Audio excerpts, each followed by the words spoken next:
বাংলাদেশের মানুষের আসলে চুলকানি বেশি। এরা চুলকাই বেশি, চুলকাইতে চুলকাইতে গাও বানায় এলা। এখন চুলকানি হয় বেশি।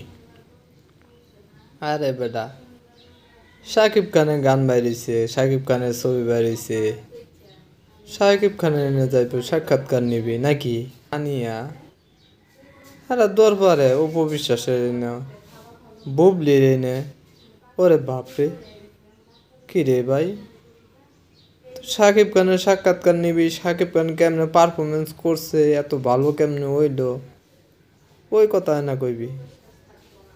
ওরে না, সাকিব খান লয়ে মাতামাতি করেছে, বেশি মাতামাতি হইতেছে ওর পোলারে নিয়া, ওপরে নিয়া, বুবলিরে নিয়া। হাই রে হাই চুলকানি। সাংবাদিক,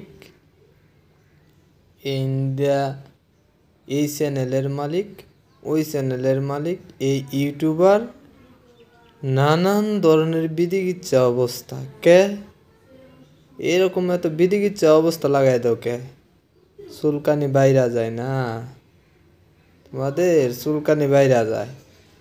সারা হইজুকে বাঙালি বলছে যে হইজুকে বাঙালি, আসলেও বাঙালি মনে হয় হইজুকেই চলে, তাই না? আমিও তো বাঙালি, আর শরীরেও লাগে কেন, আমিও তো বাঙালি। আমি তো বাংলাদেশে জন্মগ্রহণ করছি, কিন্তু মাঝে মাঝে কিছু কথা বলতে হয়। মাঝে মাঝে কিছু মনের ভিতর চাপা কষ্ট থাকে, কষ্ট প্রকাশ না করলে আবার চাপ দেওয়া ধরবো, চাপ দেওয়া ধরলে তো আর বাঁচবো না। এর লেগে আগে প্রকাশ করে দিলে ওই পরে যাওয়ার হইব আনে। বুঝতে পারছেন ভাই বন্ধুরা? চুলকায়া কমায় চুলকান, চুলকায়া গাও বানায়েন না। যার যেটার যোগ্য, যে যে জিনিসের যোগ্য, তারে ওই জিনিসই দেন, তাহলেই ভালো হবে।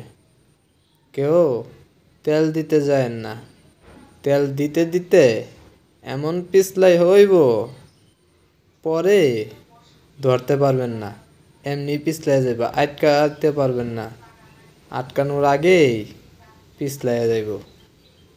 বুঝতে পারছেন? তাহলে আর মজা পাবেন না। বুঝতে পারছেন মজা কোন জায়গায়? ওদেরকে ধন্যবাদ।